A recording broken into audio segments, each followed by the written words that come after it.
Thank you, Mr. President. The Advertiser published a double-page spread on the weekend titled "Cancer Vax is Our Only Hope." In the article it states, and I quote, "Terminally ill Australians pinning their hopes on a cancer vaccine that uses a sample of their own tumour to fight disease are terrified the cutting-edge trial is about to be shut down. Men, women and children with various stage 4 cancers are pleading with authorities to allow Adelaide Professor Nikolai Petrovsky and his medical team to continue producing and trialling the tailor-made vaccines out of his lab. Mr. President, one participant who's been told 3 times to prepare to die has seen the regression of tumours on his lungs, hips, pelvis, shoulder and brain since being in Professor Petrovsky's vaccine trial. He's gained weight and is no longer in a wheelchair. Professor Petrovsky developed the first 2009 pandemic swine flu vaccine in the world and the world's first vaccine developed with artificial intelligence. He developed Spikogen, a successful protein-based COVID-19 vaccine with 8 million doses sold in Iran. Professor Petrovsky has more than 250 published peer-reviewed papers and is now professor with the Australian Respiratory and Sleep Medicine Institute, as well as a professor with the Institute of Molecular Medicine in California. This cancer vaccine trial is a well-advanced phase 1 trial. In the research world, getting an idea out of the lab and into a phase 1 human trial is like passing through the eye of the needle. It is estimated that less than 0.1% of medical research projects progress to a human phase 1 trial. So far, the vaccine has shown promising benefits, no side effects in these advanced cancer patients who have no other treatment alternatives left. This cancer vaccine could be fast-tracked to the market in the next couple of years if human trial success continues.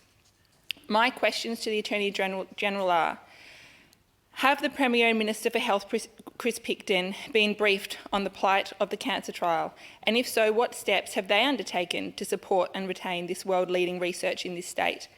What obligation does the Premier and Minister for Health believe South Australia have to ensure these patients with late-stage cancer can continue to access their personalised vaccine treatment and to ensure there is no delay in making such potential life-saving cancer vaccines available to South Australians, retaining for South Australia the credit for this world-leading vaccine advance when it is successful?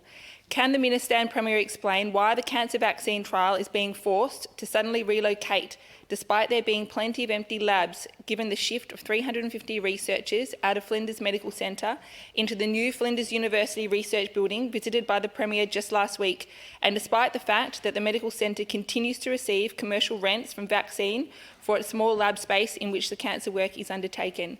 Can the Minister and Premier reassure the public that this is not part of a witch hunt against Professor Nikolai Petrovsky, prompted by his having exercised his rights of academic freedom to publicly express his expert views on COVID-19, his having acted as an expert witness in the South Australian Judicial Review and SA Health vaccine mandates case, and his role in developing Spikogen vaccine, a protein-based vaccine wanted by many in the community, with this interest being perceived by SA Health to pose a threat to the mRNA and adenoviral vaccines they were aggressively promoting?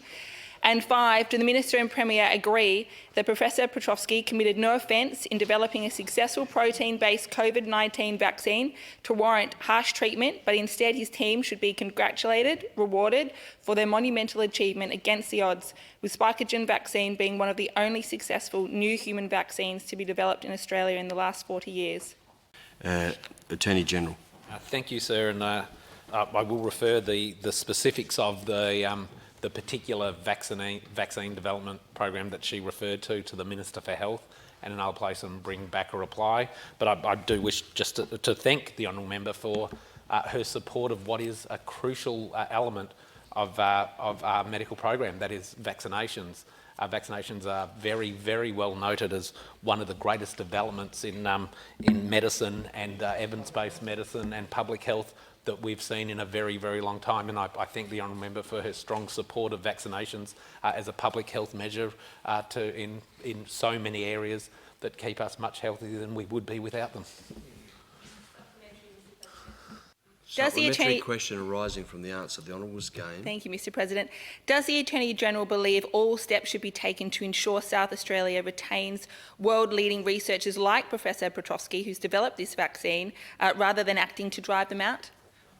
Yeah, Well, it's not really a supplementary question, so but you're on your feet, Attorney. I don't know the researcher to which she refers, so I'm not in any position at all to assess the evidence and pass judgment on the assertion that the honourable member's made.